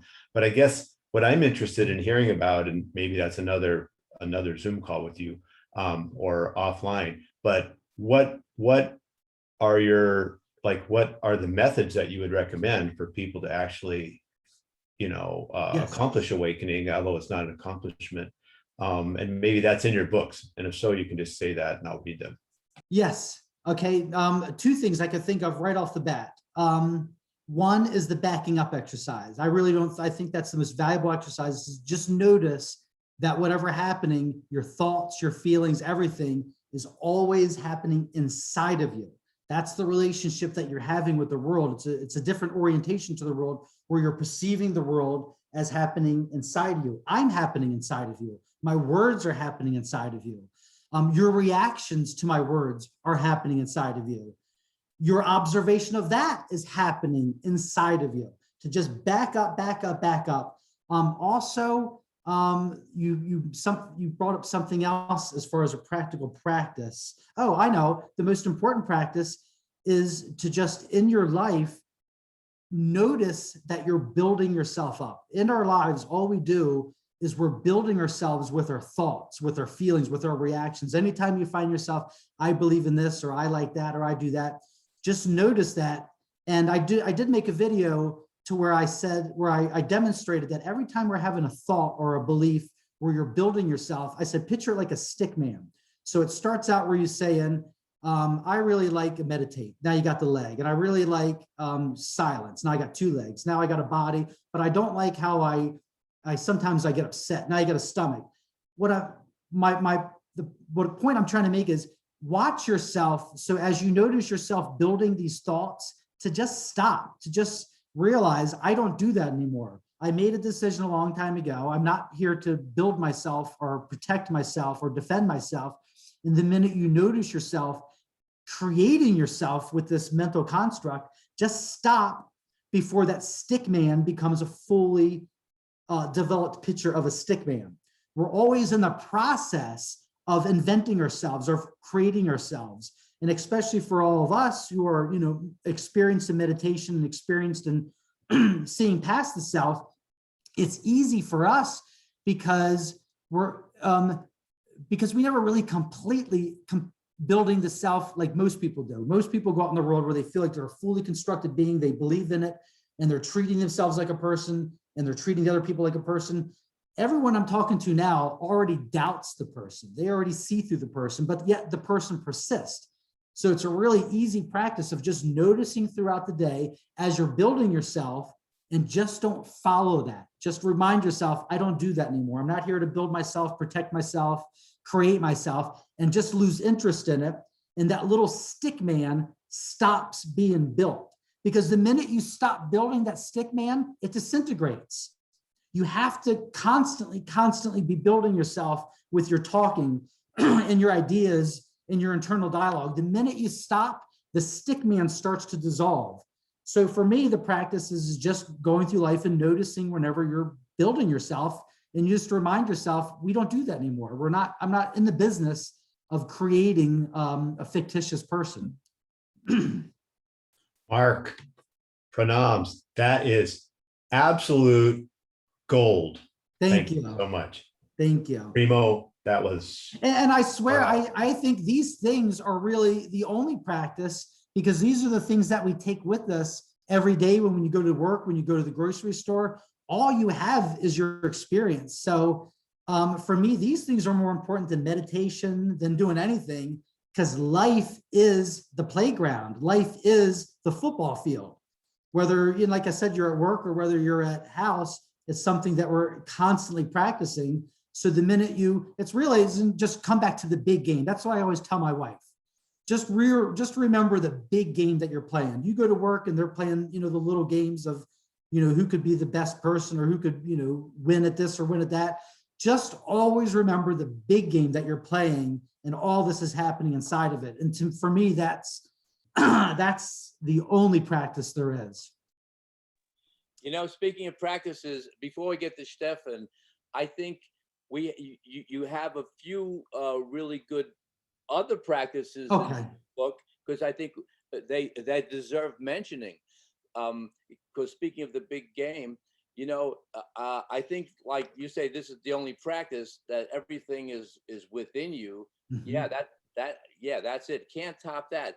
But, you know, I just want to point out, you know, there are a few practices that popped out at me when I was reading your book, and one of them is, you know, here's what you say: the best advice I can give is that you first establish enlightenment as your primary goal. It all starts with that. I mean, you know, looking at my experience and other, it all starts with that. You have to put your stake in the ground, and you know, you can't waffle. And one day you want enlightenment, next day you want to make $1 million, you know, in the stock market. No, you put your stake in the ground. So that's number one. That part. But then the other thing, and there's more in there. There's more, but I just want to put out too, is like you have to, and you alluded to this just now.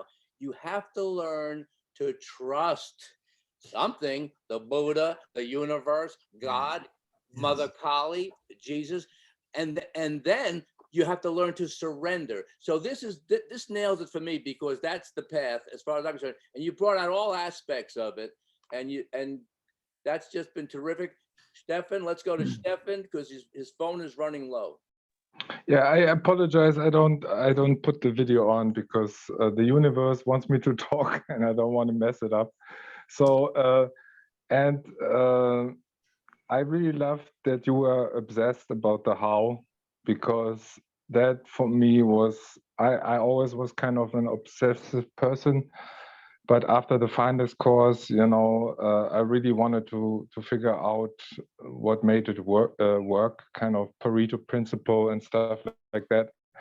And for me, and it's, you know, I frankly admit I'm biased, you know, but for me, I was in chronic pain for a long time, and for me, breath work was really what was a game changer for me. And Jed McKenna, you know, actually the way that Gary got hooked on my method was actually through something that Jed McKenna wrote about the breathing. So I'm not sure I wasn't there the whole time that you were speaking. Maybe you can because to me, I think, you know, you're absolutely right. Where the rubber meets the road is outside the meditation cushion, right? Everybody can, you know, when they're sitting, you know, on the cushion or lying in bed, it's easy to be in awareness and stuff. But when you get triggered or you are in pain or something, it's much harder to maintain that perspective, right? And for me, the breath and relaxing into spaciousness or silence or awareness or whatever your flavor is, you know, was definitely helping with that. But maybe, you know, maybe you can kind of talk a little bit about your experience of the breath, if it changed at all after awakening or something. That would be interesting to me. I hate to disappoint you, Stefan, but I really, I don't really know about anything in most things spiritually, most topics. I was always very, very focused on one thing, and that's in Zen, they call it one pointedness, only one direction. So to be honest with you, I really am inadequate when it comes to all areas of spirituality, when it comes to healing or breath work or anything. I'm a one-trick pony. I'm a one-trick pony. But- The only thing I know okay. is oh, go ahead. Okay, then I have one more follow-up question, because you mentioned a practice where you put your awareness into the back of you, right? Yes, sir. Noticing the void, right? Yes, sir. And I 2 days ago, I watched a video where that was mentioned as one of the major techniques in opening your third eye, Wow. right? You have the visual sense, you know, you focus your eyes, but you put your attention somewhere else, you know, and it doesn't really matter. You know, I like it to put it in the back, you know, like your method or something, but, you know, just separating this kind of is, I mean, it's really amazing. So people, you know, when I hear people, different people talk about it, you know, I always, if I hear it from 3 people that I kind of trust or have the sense, oh, they might be legit, then, you know, I try it, or like kind of the scientific principle. I mean, how did you do the how, right? How were you obsessed about the how? That would be, you know, interesting to me. All right, I want to understand your question. You're asking how I was interested in the how. Yeah, you said you were obsessed about it, right? So Yes. what were you obsessed about, really? Okay, I understand your question. Okay, like I said, I had experiences to where I experienced myself as disembodied awareness. So I knew the concepts that I was reading about when they were saying that we're one, but yet it conflicted with my everyday experience, because when I met with my daughter, I wasn't privy to her thoughts. When I talked to my wife, I wasn't privy to her thoughts.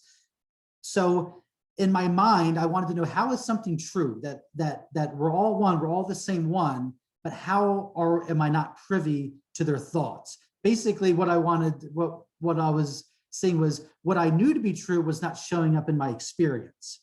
And so that was the thing of how, if this is true, then how is it that I don't have these experiences of other people? But I want to get back to something Gary brought up in terms of this, to the surrendering, to where when I said that this is the only practice, Gary reminded me that what I was talking about actually was the surrendering. So when I was talking about going about in your life and watching your life, when you're starting to notice that you're building yourself, or you're creating yourself, or you're defending yourself, surrendering is the antidote. Surrendering is what you always remind yourself that you did. You come to a point, you have an epiphany at some point in your life, you're like, I surrender, I'm done. I don't want to build, I don't want to create, I don't want to defend, I don't want to do anything anymore. I just want to surrender. So the practice becomes reminding yourself that you surrendered whenever you find yourself engaged in something like what Stefan's talking about, like me becoming obsessed with the how or anything like that. The surrendering, I think, is really the only practice, because it's the one thing that you remind yourself anytime that you find yourself trying to create yourself as a person, or trying to further yourself as this illusory thing. Just to remind yourself, you've already surrendered. I've already surrendered. I'm not in the business of trying to create myself or defend myself, and to just live from that position of surrendering. Go ahead, David. Looks like you got your hand up. Yeah, so I'm proposing that you then come back to meet with us again, and the session is to lead us through the practices that you've described. Absolutely. I'll write that down. Thank you. If Gary would have me back, I would love that. I'd have you back every week. Are you kidding? That's No, good. David is one of the I don't know what you call managers or whatever of the POK group. So if he says you're back, you're back. Awesome. Thank you, David. I really appreciate that. I'd be honored. This is super fun. Thank you. We got Boris. Well, I mean, the thing is that you're the real deal, and you have like I said, I think the visions thing is massively important. So I'm not putting that aside, but we're laser focused on how, like you are, and you know how, so you can lead us through how. So this is ding, ding, ding, ding, winner, winner, chicken dinner. I mean, this is it. This is it. Let's do it. Absolutely. Thank you. I feel the same. Thank you. So June, you're in. You're in. the great thing about this is, so this session is like a little bit like, we're hearing about it and it's contextual and we're finding it. So the next session will be hands-on practice. We're going to actually do it, not just hear about it. So in June, hey, this, thanks, David, because it doesn't get any better than this. And then we got Boris. Boris has something good to say. Yeah, I was just wondering, a lot of people have lots of different views and visions of this sort of thing. There's obviously a lot of concordance from a lot of different traditions, but I guess I'm just wondering, and maybe it's just because I haven't read your material, if you might just touch on like why anyone should care about it from what you've seen from your. Okay. And specifically, why people should care about the book, or why should people care about what? The insights that you've had, like what is, how has it affected you or your family or anything else? Okay. Actually, I'm glad you brought that up, because after this epiphany, I realized throughout my life, enlightenment is really not important. When I go through life, when I'm helping people, when I'm talking to people, it's really just about being happy, just about enjoying themselves. So to answer your question, what I found is that the path to enlightenment is identical to the path to peace, to the path to happiness. So actually, my realization afterwards is not to seek enlightenment. Enlightenment, I think, is, like I said, a rare fetish for weird people who have some weird obsession. But in reality, it's the same path as somebody who just wants to be happy and to be peaceful, which incidentally is the same thing. It's surrendering, it's giving up, it's getting yourself out of the way. It's dying, really. The practice is just dying, getting yourself out of the way, surrendering. And these are the things that I think make us just happy in life and peaceful in life and an enjoyable person to be around. So to answer your question, why do I think it's important? I think it's important just because these are valuable things that teach people just to enjoy their lives and to enjoy each other's company and for perspective. I mean, actually, I think that's probably just as important, or maybe that's where the happiness comes from. Maybe, maybe I should put it this way. The reason I think it's important because it offers a perspective, and I think that perspective naturally creates happiness and creates peace, irregardless of enlightenment. It's something human. I really just think it's actually something I've struggled with recently. I have two simultaneous feelings that exist at the same time. I have one feeling that what I have to share, that anybody in the world could hear it, that we're all human, and that I could literally, every single human is capable of experiencing what I want to share. I have that thought, and then I have another thought that this is such a rare thing that nobody, hardly, that only the rarest person will be able to truly understand this. And I'd say right now, I have both thoughts at the same time. And I can't tell you which one's true or which one's not true, but that I believe them both simultaneously. So to answer your question, I think it offers perspective and just happiness, just peace, just to be, oh, here's another thing. I will say this. Here's what I think it offers. I think it offers what I call complete seeing. I think what we're missing, what I hope book one accomplishes, is to teach us that we're not seeing completely if you're not including what's behind you. If you're not including the emptiness, if you're not including the manifest, we're not including that silent part of our lives that's always with us. The still part of our life is with us. The end is always with us. the very end, very unmanifest, everything is always happening simultaneously. So for me, why this is important is because it's introducing a missing aspect of our lives that's gone overlooked. All right, that's it. We got Kirk. Great, and- thank you. And thanks, Boris. We have Kirk, and then we have Martin. I think that's the order. I stepped out. Okay. What I also find fascinating is that there is two things here, because Mark, I experienced the same two thoughts. And so what we've just kind of talked about is there's the practice, and then there's what I call workshopping. So like when you started talking, I'm like, I need to workshop with you, because I think, and again, I don't want to be arrogant, but I'm like, I understand everything you're talking about. And so then it's like, well, at what scale are you actually talking about? Because when you blow things out, a human mind to scale, people will just go numb. They're just like, hey, just give me the good nuggets so I can have a productive life. And I'm like yearning, like, fuck, man, excuse my language. I've seen things that just would blow most people away. And if I show my enthusiasm, people are like, oh, the crazy's out. He's crazy. And so there's two things that this community can do too, is workshop those of us in the silence guys that are just like, I fucking know things and I don't really care if you get it. So it's not like I want to teach. It's just like, I can workshop with guys like Mark, and then we can go, hey, let's make it, you know, a practice for dummies, because on the next level, even the smartest guys are not that smart. And so that's the, you know, so that's. Thank you. I get that. Thank you. I see that. Thank you. Okay, that's great. Martin, let's hear from you. Yes, thank you, Mark. This was truly amazing.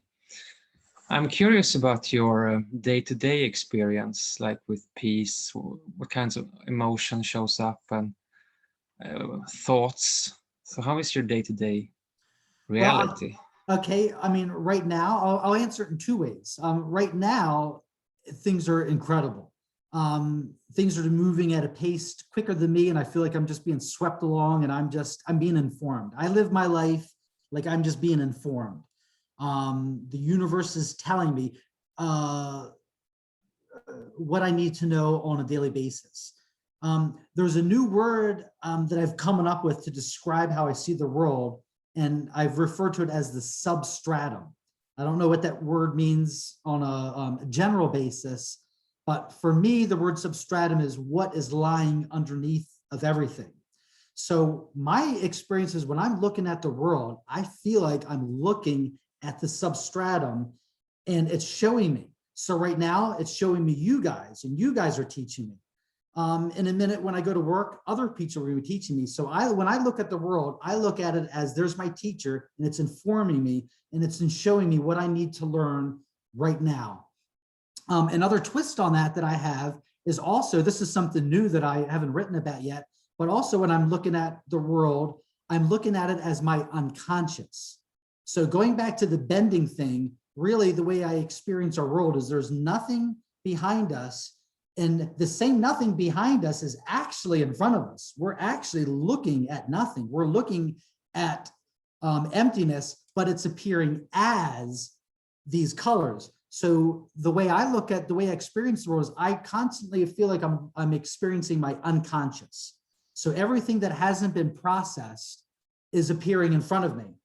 So my life is just, like I said, it's being informed, and it's showing me what's being processed. So I'll give an example of the most important thing that's going on in my life is I'm very aware of the story of I won't get into it, but surrendering. I'll just say it's about surrendering. So whoever I'm with, whatever company I'm with, I'm just surrendering to what's in front of me. And like I say, if it's at people work, and there's a whole cast of characters in my life, all completely different. And so when I go into work, I feel like I'm bringing me with me. The same show that's happening at my house, I'm bringing that to work. And this is something new, by the way. I didn't used to be like this. I used to basically lie. I would live my life as a lie and very insincere. I would go through my life completely lying, completely being insincere, not giving anybody any real conversation because I didn't want to be drawn into anything. We were talking earlier about how people said how you go about your normal life. The way I dealt with going about my normal life was to simply never talk about my normal life, never talk about anything about me. So I was a blank slate for anybody. So basically, I just went through my life just pacifying people. Whatever you'd say, I would just agree with, and I would give you nothing of myself. I would go through life never sharing of myself, never giving of myself, never contributing. And then I had an epiphany this year to where I felt drawn to do just the opposite. So now this year, I'm very conscious of giving everything to myself. When I go into work now, I'm completely myself. I show myself sincerely, and I just live with the consequences of what that brings up for other people. So for now, my experience in life is just to be the opposite, which I've been, which is very withholding. For the last 20 years, I've been extremely withholding, not sharing, not being honest with people, not really being who I really was with my person. So now I would say my experience is just having fun with telling the truth as much as I can constantly with people. But I also want to answer your question more fully, because I think when you ask that, it would be more beneficial and be a more full way to answer your question to go back to a few years ago when I was suffering intensely, because I am going through an incredible time period now, and it's been like that for a couple of years. But I did go through a very horrible suicidal ideation, the worst feelings you could imagine. And I was going through that still in the same frame of reference to where I knew that I was everything. So even though right now I could only tell you about, things that sound wonderful, that sound enjoyable, I think it's also, to answer yourself more completely, I can't really relate to it now, but there was a time period where I was going through life, my life was being torn apart, and I won't ruin it because it's in the book, and I go through a great way to create so you could live my experience. But I could tell you I've gone through good and bad. So now that I've explained the good, I'll go into the bad a little bit. The bad was just about not having the feeling that the bad should be any other way. When I was going through the horrible experience that I write about in book 2, I never had the thought that it should be any other way. I never had the thought that things are broken, that things were off course, that things were bad. I still knew that this was reality, and this is just what reality had to come up. It's like a movie. There has to be the part for the conflict of the story. There has to be the part for a down part for the up. And whatever happened needed to be experienced. So even when I was going through the worst times of my life, I never resisted it, and I never questioned it, and I never felt like it shouldn't be happening. That's the key thing that I really wanted to have in book 2, is I never had the thought, something's wrong, this shouldn't be happening. I knew that even that was part of the perfection too. All the things that were happening were part of it. They were to be embraced too. So like I said, to answer your question, what's it like now? It's really good. And I feel like I just want to share and be open. But I feel like when you asked that question, you wanted more, which is why I went back in time a little bit.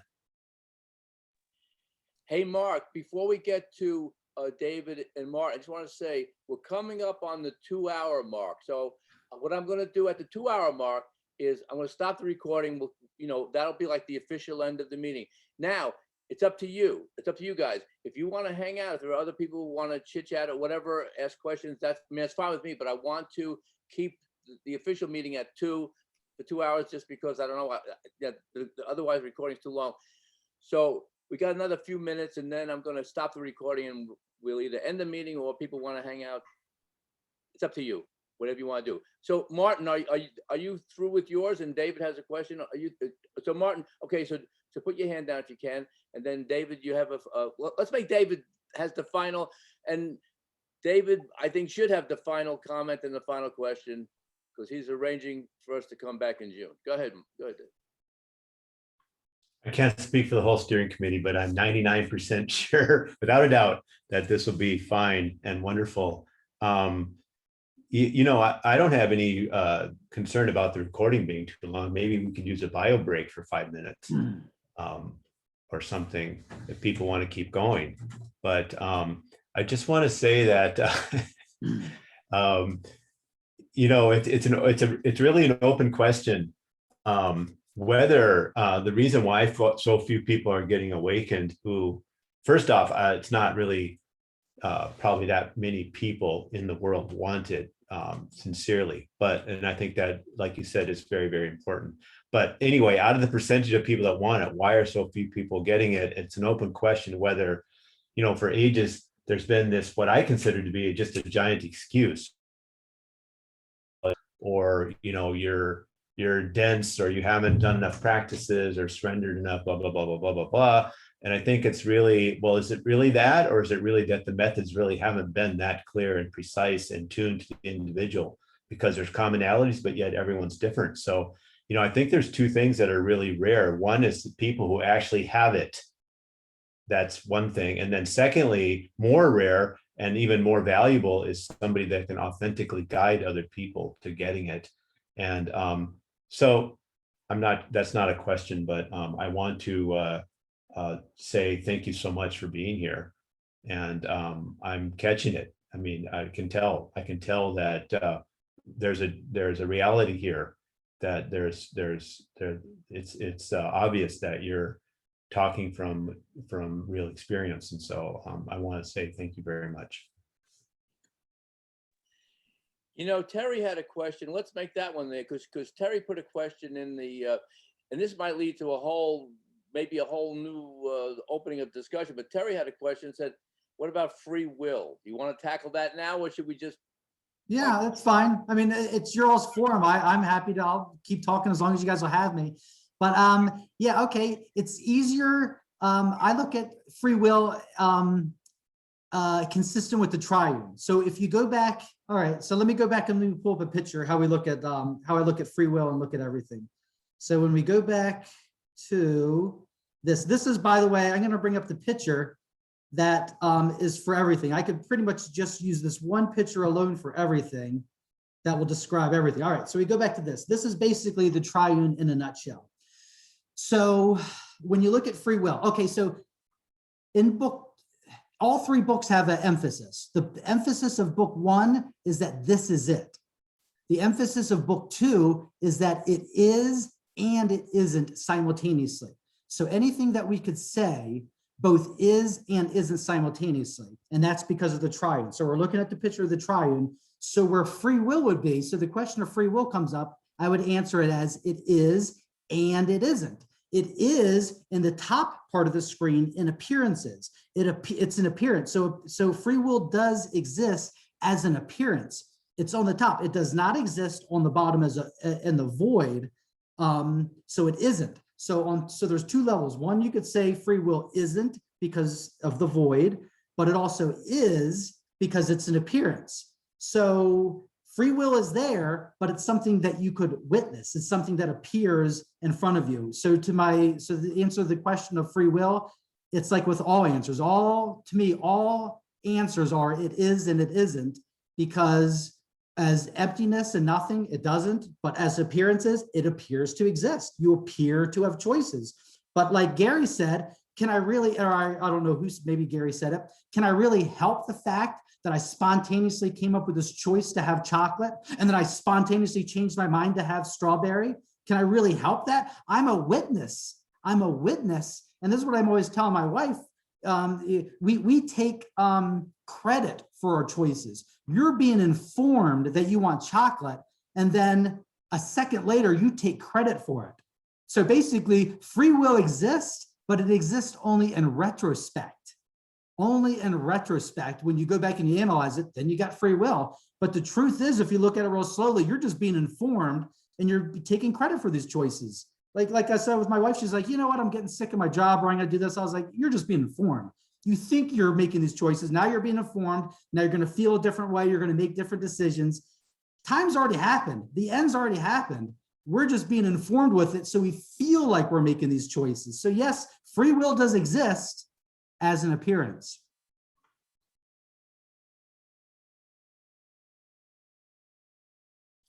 That's Okay, it. Eddie, Eddie has a question. That was great, Mark. Thank you. Come in, Eddie. Hey, thanks. This is wonderful. I want to go back to what you were talking about a few minutes back about the difficult period. Yes. I don't know if I even want to use the word difficult. I'm trying to remember the exact languaging that you used. I use sadness and madness. Sadness and madness, suicidal ideation. Yeah. And I'm curious if there was a sense of suffering along with that or not, because you also talked about being in a space of acceptance of that, not having, or at least not buying into a notion that there's something wrong with what's going on. And also, secondly, I would say, is there anything you can point to that led to where you're at now, as opposed to that other time? Okay. Yeah. Okay. I thought about that before too, because actually in book one, I've written about that, where just for the purposes of instruction, I delineated a difference between pain and suffering. So I think I'll use that later. And by the way, I know that we're all using different languages because we're all coming from different points, maybe a Buddhist point, maybe a Hindu point, and there's all different languages. So suffering, some people may say pain is necessary, but suffering is not necessary.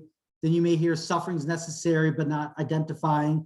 So I'll be careful and open because I know these words, pain and suffering, mean different things to different people. What I'll say is, yes, pain was there, but there was no resistance, to the pain. There was no non-acceptance to the pain. So to answer your first question, yes, pain or suffering was there. Whether you want to call it suffering because I wasn't resisting it, like I said, it depends on your definition. But to get to the heart of your question, I wouldn't say, yes, there was sadness, there was madness, there was pain, but there was not the thought that this pain shouldn't be there, and there was no resistance to the pain. So the pain was just content. It was just content in space that I was aware of, unresolved content. And that's the whole thing is you do have a mind and body, you do have a consciousness. So you work on enlightenment, you still have a fucked up mind. Your fucked up mind's still going to be there that has to integrate, that still has to process. So to answer your question, yes, I would say that there was pain and suffering, but to go deeper into your question, there wasn't resistance to it or a thought that it shouldn't be there. And then the second part of your question, I forget. Oh, how did I get from here to there? Again, I wrote about that in book 2. And I said in book 2, there really was no magical, I love stories and I love excitement and I love opportunities to wow people with a cool story. But unfortunately with that, I didn't have a wow story. There was no anticlimactic ending. It kind of time, I think, just took care of it. I will say it peaked, if this is answering your question, to where my wife came home one day from work and she was concerned about me because she just painted the ceiling gray by accident. So her ceiling was gray and I was just at the bottom of my dispassion, where I just felt like I had no energy, nothing to give. I was a non-person and I didn't want to do anything for myself. Like I said, I didn't have the energy to want to do anything. There was no thing in myself that wanted to help myself. I was just going through this process of incredible dispassion. And then when she came home and she's, I guess psychically she was feeling what I was feeling. And she said, I was worried about you all day long. That's when I realized it wasn't just about me. I existed for other people as a person. For her, it was a husband. For my daughter, it was a father. So I just summed myself up and said, I have to get myself together for them. And I won't say how, because it's in the book, the things that I did, but I will say probably the biggest thing that really inspired me was just listening to people like Jordan Peterson on YouTube, talking about sacrifice, talking about basically living as he's the one that turned me around. Up until I listened to Jordan Peterson, like I said, I was very withholding person. I was keeping all my experiences to myself. I wasn't sharing. I didn't feel like, I felt like I was living such a private experience. I felt like I was isolated from the world. And when I listened to Jordan Peterson, he was the one that encouraged you to share, to sacrifice, that the only thing, worthwhile in your life is the meaning that it has. And then it just dawned on me. I was like, I have all these experiences and these things that I'm sharing with people on a day-to-day basis, like with my coworkers and my family, showing them ways how I've found happiness and peace. And then it was just the epiphany of I've been withholding and I don't want to be withholding anymore. I want to share. And it's just the floodgates opened. And, I don't remember the steps that happened after that, but it's actually already detailed in book 2 anyway. So I hope that answers your question. Yes, great. Thank you. Appreciate it. Well, I don't know if we don't have any more questions, we can wrap it up. Oh, Eddie's got a question. Oh, Eddie, is your hand up again, or did you? Oh, was that Eddie just asked the question? Okay, Yeah, very yeah, good. Okay. He forgot to take his hand down. Yeah. Well, I don't know. Thank you. If anybody, unless there's more questions, why don't we just have a few closing remarks? Peter, you can make some closing remarks, and then let's hear some. And thanks to David Kennedy for having us back in June for the experiential, like the workshop-y type. I think Kirk mentioned workshop, so more of a workshop-y type of thing. And I don't know. Hey, this has been great for me, and I sense great for a lot of others. Peter, you want to have a few closing words, and let's go to Mark, and then we'll see you guys in June. Thank you, Gary. I really appreciate the opportunity. This has been a huge fun for me. So thank you. And thank you, Peter, for setting it up. Yeah, I mean, it all happened really spontaneously. I contacted Gary and the whole thing felt, blessed the whole time. So it's been I've never experienced this kind of flow since we contacted each other again, Mark. I mean, I knew this was a great crowd, a great forum. Yeah. Kind of blown away, really. Really happy it turned out like it did. And well, I can't wait for people to read the full thing, the full trilogy, because I read the first book back in 2014 or 13 even. And now when the second and third book came out, I told Mark that this came kind of inconveniently. I don't have enough, I don't have any time basically. And all of a sudden I found enough time to read through the 3 full books in less than a week. So I guess I did find some time, and they were they're really, really awesome. So I just can't wait for, it sounds like I'm getting paid, doesn't it? Yeah. I assure you I'm not. It's a great trilogy. I'd love for people to read it. So hope you understood my weirdo accent also. Yeah. Peter, it's okay to be enthusiastic. Yeah. No, it's a great thing. I'm really, yes. What can I say? It's been a great ride so far. So thanks, Mark, and thanks, Gary, and all of you. Great crowd, great people. Hey, one more thing, guys, and thank you, Peter. Real quick, I just want to say at the beginning, I don't remember who, but they were talking about since you guys are good writers and you're, well astute in this field. If anybody, I would really appreciate it if anybody would be willing to go to Amazon and buy any of the books just so you could write a review. If you do me a favor and just write a review, email me and I'll send you guys also copies. I don't like to ask people to buy things. I don't like to do it. I've given everything away for free, but I do want you to go there. You have to buy it just so you could write the review. But I'm telling you, if you email me and tell me that you did that, I'll mail you in the copy. I'll mail you personally a copy of all 3 books for you so you could have, because it's not that I want you guys paying for the books, but I do want you to be able to go on Amazon and write a review. So if you don't mind, do that and email me. And like I said, I'll send you all 3 books signed if you want, just so I don't have to feel like you guys are buying books on my behalf. And thanks to Ali for bringing it up, because that's so true. Yeah, thank you, Ali. I buy a lot of books on Amazon. Who thinks to even review them? But that now I'm gonna go in and review yours. For Thank some- you. some Thank you. reason, I write the reviews I've written. Sometimes Amazon doesn't publish them, so I think maybe because I tend to go on and on, maybe to keep it short and sweet might be one way to get, they'll publish it. I mean, that's what I'm thinking. Thank you, guys. I really appreciate it. Like I said, I'm going to do more. Like I said, this is all new to me. I let my website shut down a few years ago. Like, I'm really unorganized. I think somebody was trying to give me tips on YouTube. I don't even know how to work the YouTube for subscribers. Everything is like bootleg and, spontaneous. But I do want, once I get this third book done, I do want to have a website. I do want to have a forum. I have a really big idea I want to share with you guys next time, a really cool, fun idea. But what am I trying to say? Oh, I wanted you guys to have a community. A couple people said they wanted to talk to me in private. So if you go to your the YouTube, I have my email on there. I don't know. I put your email and YouTube channel in the chat. Yeah, so anybody could email me. Like I said, you could give me your home address. I'll send you all the books for free through the mail. But I do appreciate anybody going on there and writing reviews. That's thank you. Go ahead, Gary. You're on mute, Gary. You're on mute.